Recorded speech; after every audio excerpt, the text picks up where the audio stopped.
4 débats, 4 secousses, 4 diagnostics sans anesthésie. Logos nous a disséqué le cœur froid du système, une loi européenne qui interdit l'autorisation conditionnelle d'un vaccin si une alternative efficace existe, et des alternatives écartées juste à temps. Un timing chirurgical, une légalité opératoire pour une stratégie verrouillée. Pathos nous a rappelé le prix humain. Soignants suspendus, patients abandonnés, familles ignorées et surtout des décisions prises sans dialogue, des corps exclus parce qu'ils n'étaient pas dociles. On a imposé le silence comme traitement. Mythos, elle, a invoqué les fantômes qu'on préfère oublier. Les savoirs volés, les guérisseuses dénigrées, les rites effacés. À chaque fois, la même mécanique. Disqualifié, breveté, contrôlé. Le sacré troqué contre le brevet.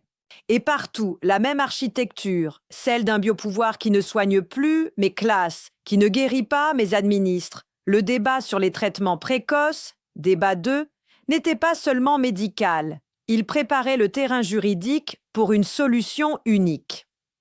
Le corps sous tutelle, débat 3, n'est pas un effet collatéral. C'est un prélèvement programmé de souveraineté. Et les institutions de santé, débat 4, n'ont pas trahi. Elles ont rempli leur mission, préserver leur propre autorité, parfois au détriment de la vérité. En 1986, aux États-Unis, une loi retire aux citoyens le droit de poursuivre les laboratoires pour les effets secondaires des vaccins. Depuis, c'est l'État qui indemnise. L'entreprise est protégée. Le citoyen, déplacé.